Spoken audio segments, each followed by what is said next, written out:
wabarakatuh. Waalaikumsalam warahmatullahi wabarakatuh. Alhamdulillahirabbil alamin wa bihi nasta'in wa ala umuri dunya waddin wassalatu wassalamu ala asrofil anbiya'i wal mursalin sayyidina wa maulana Muhammadin wa ala alihi wa sahbihi ajmain, amma ba'd. Puji syukur kita haturkan kepada Allah atas segala limpahan rahmat dan hidayahnya. Kita dimudahkan untuk melaksanakan kewajiban ketaatan kita kepada Allah tanpa harus melalaikannya. Salawat serta salam kita tak lupa kita curahkan kepada baginda Nabi Agung Muhammad Sallallahu Alaihi Wasallam yang telah membawa kita dari zaman jahiliyah ke zaman Islamiyah ini dalam keadaan sehat walafiat. Bagi teman-temanku yang dirahmati oleh Allah, kita sebagai seorang muslim yang memiliki kewajiban untuk melaksanakan ibadah, seharusnya kita melaksanakan ibadah sholat itu harusnya tepat waktu. Dari teman-teman yang berpikir pasti begini, udah ada azan, nanti sajalah sholatnya baru jam berapa. Sama saja kita itu melalaikan sholat kita atau meninggalkannya atau menunda ibadah kita. Sadari bahwa Allah itu menciptakan kita menjadi orang yang mukmin, dan kita itu harus selalu bersyukur. Kan padahal kita itu tidak menginginkan untuk dilahirkan, tapi kita itu harus selalu bersyukur karena kita itu dilahirkan dari keluarga yang muslim.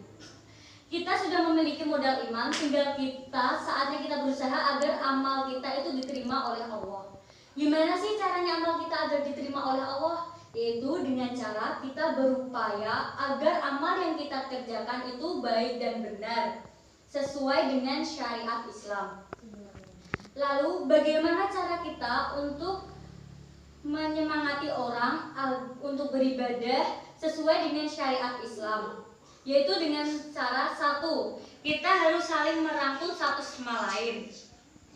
Kita kasih tahu bahwa beribadah itu sebuah kenikmatan yang luar biasa. Di dalam suatu ibadah saat kita sholat itu adalah kita kayak berolahraga. Di dalam diri kita itu nanti kita dapat suatu kenikmatan lah, beda kayak kita tuh rasa lebih sehat, lebih tenang sih.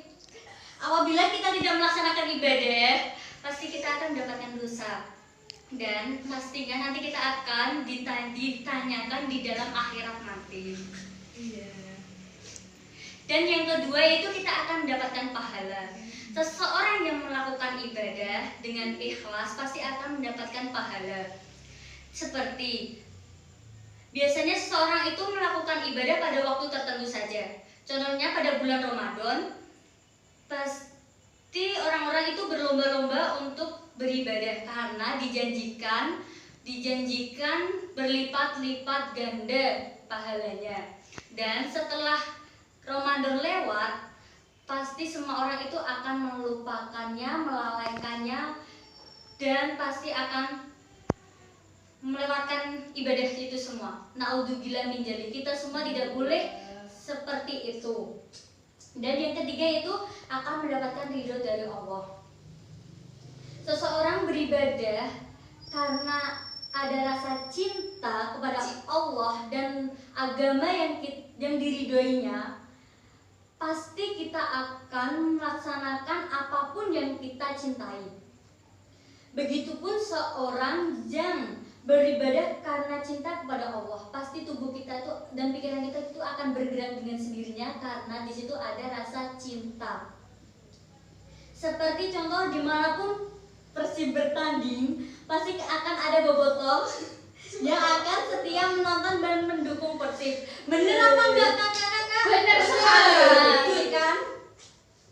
Pasti ada yang di sini ada yang suka nonton bola kan? Itu pasti selalu tidak ingin terlewatkan pertandingannya. Dan teman-temanku yang dirahmati oleh Allah, pada Quran surat Al-Kahfi ayat 110, Bismillahirrahmanirrahim.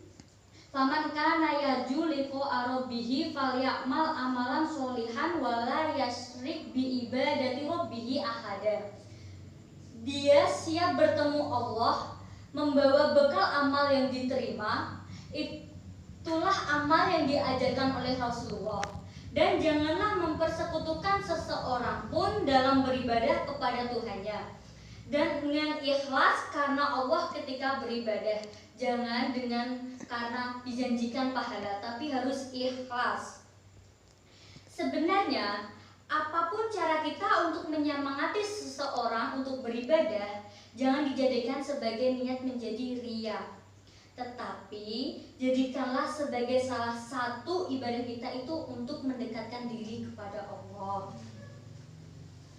Dan di dalam Quran surat Ali Imran ayat 104 yang berbunyi, wal takum minkum ummatu yad'una ilal khairi wa ya'muruna bil ma'rufi wa yanhauna 'anil munkar wa ulaika humul mu'lihun, yang artinya, hendaklah di antara kamu ada segolongan orang menyeru kepada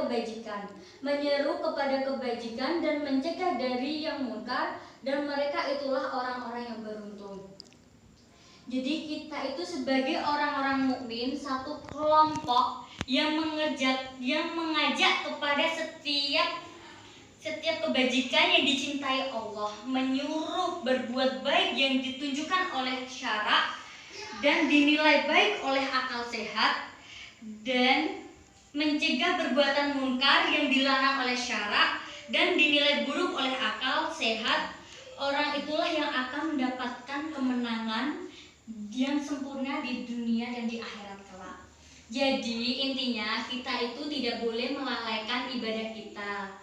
Tapi pasti banyak yang melalaikan ibadah kita karena nanti sajalah baru jam berapa. Tapi kalau kita melalaikan pasti kita akan lupa kalau kita sudah sholat atau belum. Jadinya nggak boleh sampai lalai. Oke? Oke. Wabillahi taufiq wal hidayah, wassalamualaikum warahmatullahi wabarakatuh.